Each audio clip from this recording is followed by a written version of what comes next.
Ah, rapaz, que Pois é, palhaçada. aí a gente insiste nessa formação também por causa disso, porque ó, você vai começar a raciocinar as palavras a partir das obras de literatura, da poesia, entendeu? Ou seja, você vai ampliar a sua gama de signos, porque você vai ter mais palavras no seu repertório de vocabulário, significados ampliados também, porque os referentes sempre vão ser as grandes obras.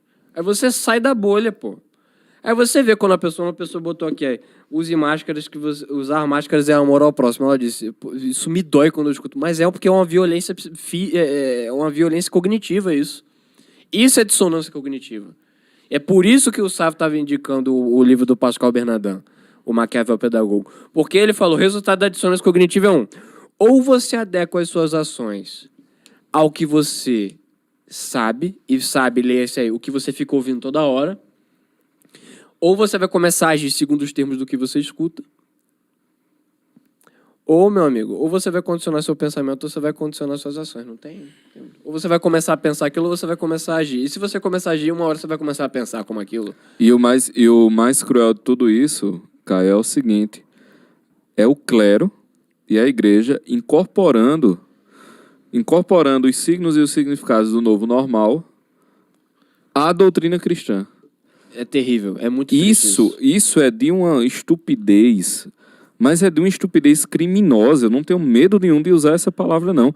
Essa expressão é uma estupidez criminosa. Esse pessoal não está entendendo o que está acontecendo. Não, é mais do que isso, né? Como você está citando a igreja, é uma inversão demoníaca. É uma inversão demoníaca, exato. Assim, é uma mentira tão bem elaborada e tão cheia de nuances e de véus, né? Que é difícil de você identificar. Então é feito para isso. É uma mentira, é a mentira da serpente, né? Parece que é verdade. Porque, de fato, por exemplo... A meia verdade que para levar todo mundo para o inferno e fuder Exato. todo mundo. Então, por exemplo, eu estou aqui, né? E eu vou entrar no Uber. Eu já entrei em vários Uber 99, esses aplicativos, e eu entro e pergunto: ei, tu tem algum problema com máscara? Já 3 disseram: homem, pelo amor de Deus, eu só brigo aqui se o passageiro quiser, mas por mim nem eu estou usando. Então, eu entro lá, beleza. Mas, se ele disser, eu prefiro que use, eu estou no carro dele, meu filho. Então, assim, eu vou usar máscara. Se eu entro numa casa e a pessoa pede para eu usar máscara ou para fazer algum rito de higienização, eu estou entrando na casa dela. Então, assim, eu tenho que respeitar o espaço dela. Quer dizer, eu tenho que... É um ato de caridade, inclusive, né, para com a pessoa, de respeito para com a pessoa, se ela quiser. Então, veja, isso daí é um ato de caridade. Você tem alguém em pânico e até para você acalmar a pessoa, você usa. Mas existe uma diferença entre esse ato de caridade e o assentimento com a inversão demoníaca, que é o que está acontecendo. Quer dizer, não usar máscara está virando o 8º pecado capital. Né? Então, assim, você faz toda a merda do mundo, mas você usa máscara, você passa álcool em gel na mão, cara, você é uma excelente pessoa. Né? Você está... Agora, se você não faz isso, tenta viver uma vida piedosa e se coloca frontalmente contrário, você é um rebelde que quer matar seu irmão. Quer dizer, que palhaçada é essa? Né? E não só, é o que nós estávamos conversando aqui. Se as relações humanas elas passam a ser intermediadas pela chancela da tecnocracia científica, ou seja, se a anuência da técnica, se a anuência do Estado, ela é necessária para a relação humana, meu querido, sabe o que é que vai acontecer? Que a possibilidade de desobediência dessa autoridade, a possibilidade já vai ser considerada criminosa com o tempo, como estava acontecendo na Grécia, em que a saudação de Páscoa própria dos ortodoxos foi proibida porque ela dava ensejos, ela podia motivar desejos de aglomeração. Né? Na Colômbia, Ângela disse também que o pessoal não estava podendo se ajoelhar publicamente, que era para não dar ensejo de oração coletiva. Quanto tempo isso vai demorar, como nós já dissemos aqui, para que a Eucaristia não se torne também ela própria, a própria teologia eucarística do toque do corpo do ressuscitado, se torne ela própria um símbolo de desobediência, né? Já não tinha o projeto lá em um dos estados do sul de que a distribuição das hostas tinha que ser feita com hostas pré-embaladas e entregues individualmente? Quer dizer, esse pessoal está louco, porra. Só que o que acontece? Sabe o que é que acontece? Parte do clero não tem a menor capacidade de discutir esse assunto. Não tem a menor capacidade de discutir esse assunto, porque eles foram formados nas universidades. Aí tem um diplominha de filosofia, tem um diplominha de teologia, né? Leu meia dúzia de Karl Rahner, leu meia dúzia de, sei lá, algum filósofo da moda. E aí, além disso, ainda tem o desejo de parecer bonzinho para a comunidade dos fiéis, que, por sua vez, também, via de regra, passou por esse mesmo esquema deformante da intelectualidade que nós temos e também está se tremendo, se cagando de medo em casa. Entendeu? Isso é um ciclo infernal. É um ciclo demoníaco. Não há outra palavra. É demoníaco o que está acontecendo. Então, boa parte de toda essa destruição da mentalidade da população não reside em outro lugar, reside no clero. Tá certo? Reside no clero. Por quê? Se o clero abdica da sua autoridade espiritual de educar, não há vácuo do poder. Virá outro poder educador. Então, se o comportamento ele não é moldado segundo as leis tradicionais e espirituais de convivência humana e de relação com Deus, então ele será moldado por outra regra e não vai ser a regra espiritual tradicional. Isso vai acontecer. Já Entendeu? está acontecendo. Aliás, exato. Perdão, já está acontecendo. Você tem razão. Já está acontecendo. Então, é um ciclo demoníaco. A expressão é exatamente essa.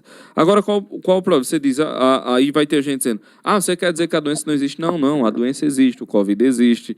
Né? Eu já disse aqui várias vezes, minha mãe teve, né? O Caio estava com o molequinho aí, a gente estava dizendo, Caio, pelo menos enquanto está assim, conversou, bicho, não vamos se encontrar tanto, a gente não sabe os efeitos em recém-nascido ainda, ninguém sabe muita coisa desse vírus. Minha esposa é asmática crônica, a asma dela dá medo quando ela tem crise. Exatamente, eu duvido que todas essas pessoas que estão nos acusando de negacionismo, de não dar importância, tenham lido tanto sobre o assunto como a gente. Exato. Eu duvido.